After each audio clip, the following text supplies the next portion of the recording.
Hi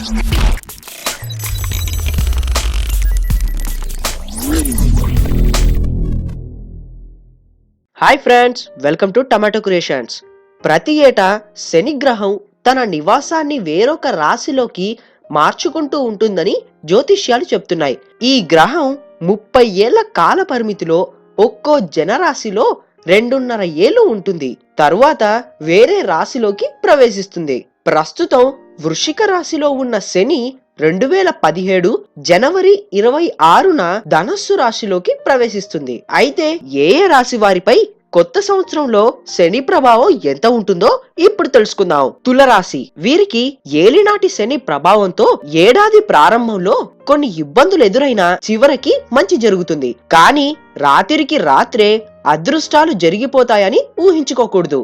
సింహరాశి ఈ ఏడాది అంతా శుభమే జరుగుతుంది. అవివాహితులకు పెళ్లి యోగం ఉంటుంది. వ్యక్తిగత జీవితం కూడా సంతృప్తిగా ఉంటుంది. మిథున రాశి కష్టానికి తగిన గుర్తింపు లభిస్తుంది. తోబుట్టువులు సహచరులతో సంబంధం మరింత బలపడుతుంది. తొందరపాటు నిర్ణయాలు తీసుకోవద్దు. వృషభ రాశి వీరిలో క్షణికావేశం ఎక్కువగా ఉంటుంది. కాబట్టి తొందరపాటు నిర్ణయాలు తీసుకోకుండా నిదానంగా ఆలోచించాలి. మేషరాశి ఆర్థికంగా వృత్తిపరంగా ఎదుగుదల ఉంటుంది. అంతేకాకుండా వ్యాపారం చేసే వారికి కూడా అనుకూలంగా ఉంటుంది. వెన్నుపోటు పొడిచే వాళ్ళు అవకాశం కోసం ఎదురు చూస్తూ ఉంటారు. కర్కాటక రాశి ఉద్యోగం వ్యాపార అవకాశాలు బాగుంటాయి. అయితే న్యాయపరమైన అంశాలపై మాత్రం జాగ్రత్తగా ఉండాలి. కోర్టు కేసులేవైనా ఉంటే ఫైనల్ కు వస్తాయి. వృశ్చిక రాశి వీరికి ఏలినాటి శని చివరి అంకంలో ఉంటుంది. ఇది చాలా క్లిష్టమైన దశ.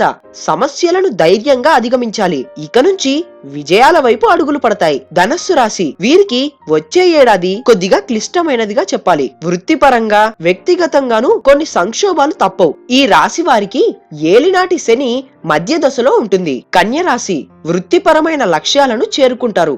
జీవితంలో డిస్టర్బెన్స్ కు అవకాశం ఇవ్వద్దు. ఉద్యోగంతో పాటు కుటుంబానికి కూడా ప్రాధాన్యత ఇవ్వాలి. కుంభరాశి వీరికి వచ్చే ఏడాది ఆర్థికంగా కలిసి వస్తుంది. ఉద్యోగంలో కూడా పదోన్నతి పొందుతారు. పెద్ద మొత్తంలో ఆస్తులను కూడబెడతారు. మకర రాశి వీరికి కూడా ఏలినాటి శని ప్రభావం ఉంటుంది. కానీ వీరికి విదేశీయానంతో పాటు పెద్ద వ్యాపార ఒప్పందాలు కుదుర్చుకునే ముహూర్తం లభిస్తుంది. మీనరాశి వీరికి అనుకూలమైన సంవత్సరం. అయితే ఏ ప్రయోజనాన్ని ఆశించి పనిచేస్తారో మీరు నిర్ధారించుకోవాల్సిన అవసరం ఉంటుంది. ఇదే విషయం. మరిన్ని ఇంట్రెస్టింగ్ విషయాలతో మళ్ళీ కలుస్తాను. అంతవరకు సెలవు.